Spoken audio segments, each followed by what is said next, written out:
Penimbunan masih dilakukan sejumlah pengusaha di tengah langkanya minyak goreng. Apa yang menjadi alasan penyebab pengusaha ini menimbun minyak goreng? Kita akan membahasnya bersama dengan Deswin Nur, Kabiro Humas dan Kerjasama KPPU. Selamat sore Pak Deswin. Selamat sore Mas William. Pak Deswin sudah memanggil berapa pengusaha minyak goreng dan apa tanggapan mereka terkait penimbunan yang terjadi di beberapa daerah ini, Pak? Jadi fokus kami dalam proses penegakan hukum itu kan awalnya kartel. Kami menduga adanya kesepakatan para pelaku usaha untuk bersama-sama menaikkan harga. Itu pintu masuk.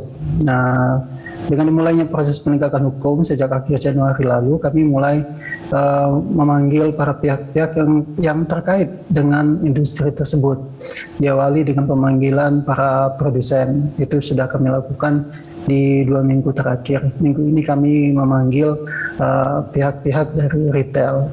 Sampai saat ini kami masih meminta keterangan dari berbagai pihak sambil mengolah informasi yang kami peroleh.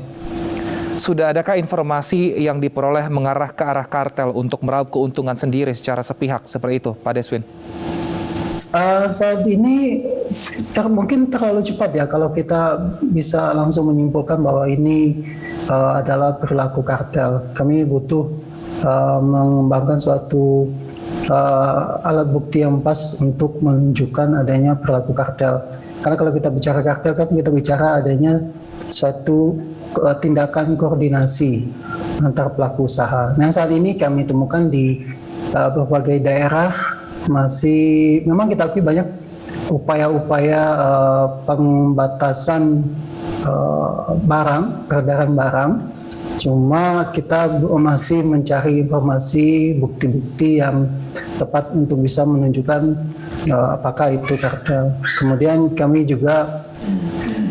tidak hanya membataskan diri pada kartel sebenarnya, jadi kami membuka diri pada opsi-opsi bentuk-bentuk pelanggaran lain karena memang industri ini cukup luas, perilaku yang kami lihat itu juga cukup banyak. Nah, jadi kita butuh buktikan apakah ini sifatnya tindakan yang terkoordinasi atau kartel atau dilakukan oleh masing-masing produsen tanpa adanya koordinasi. Jadi di situ kita butuh lihat Mas William. Baik, sebenarnya bukti seperti apa yang dicari Pak Deswin? Karena kan saat ini juga pihak kepolisian beberapa kali melakukan razia di tempat-tempat usaha. Ada beberapa pengusaha yang masih menimbun banyak sekali minyak goreng dalam kemasan. Alasannya berbeda-beda. Ada yang saat itu dibeli di harga yang masih mahal, lalu ada yang memang administrasinya belum dibereskan. Apakah alasan-alasan ini cukup untuk mereka itu tidak terbukti terlibat dalam kartel? Alasan-alasan itu tentunya kita terima dulu ya, kita catat dulu semua alasan-alasan. Memang kita akui ada semacam miskoordinasi ya, mungkin masalah hubungan antara distributor, produsen masih belum terlalu clear sehingga banyak juga alasan distributor yang bilang bahwa harga kami dapatnya mahal kok, kami wajib langsung batal sesuai dengan HET, padahal barang lama belum kita kembalikan.